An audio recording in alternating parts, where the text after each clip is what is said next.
টানা ৩১ ঘন্টার অক্লান্ত প্রচেষ্টার পর অবশেষে উদ্ধার করা হয় শিশু সাজিদকে। উদ্ধার শেষে আগে থেকেই প্রস্তুত মেডিকেল টিম শিশুটির প্রাথমিক স্বাস্থ্য পরীক্ষা করে। এরপর তানোর উপজেলা স্বাস্থ্য কমপ্লেক্সে নেওয়া হলে মৃত ঘোষণা করেন চিকিৎসক। ৩১ ঘন্টার অপারেশন শেষে আমরা শিশু সাজিদকে অচেতন অবস্থায় উদ্ধার করি।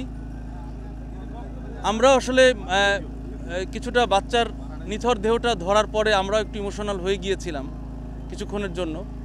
তারপরেও আমরা চেষ্টা করেছি দ্রুত হসপিটালে প্রেরণ করার। সচরাচর যেসব অপারেশন করি এই অপারেশনটা একটু ভিন্ন। শুরুতেই আমাদের একটু ইমোশনাল কারণে হয়তো ভুলটা হয়ে গিয়েছে। আমরা আসার আগেই ওনারা চেষ্টা করেছিলেন।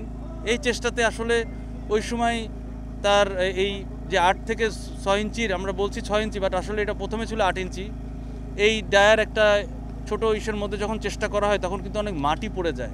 এই যে প্রজেক্টের মাধ্যমে যেই ছোট ছোট লুপ হোল রেখে যাওয়া, এরকম হোল, ছোট ছোট হোল, এই হোলে কিন্তু এর আগেও দুর্ঘটনা ঘটেছে। বৃহস্পতিবার রাত ১১টায় তানোরের কোয়েলহাট গ্রামে নিজ বাড়িতে পৌঁছে শিশু সাজিদের নিথর দেহ। সবাই সব চেষ্টার কারণে হয়তো বাচ্চাটাকে ফিরে পেলাম আমরা, কিন্তু মৃত।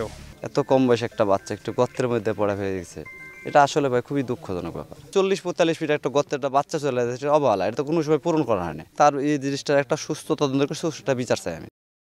বুধবার দুপুরে মায়ের সঙ্গে বাড়ির পাশে বিলে যাওয়ার সময় পরিত্যক্ত গভীর নলকূপের গর্তে পড়ে যায় ২ বছরের শিশু সাজিদ। পরে শুরু হয় উদ্ধার অভিযান। খনন করা হয় বড় গর্ত, ব্যবহৃত হয় বিশেষ সরঞ্জাম ও খনন যন্ত্র।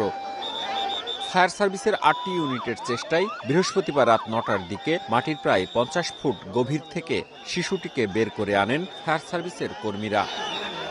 মওদুদ রানা, সময় সংবাদ, রাজশাহী।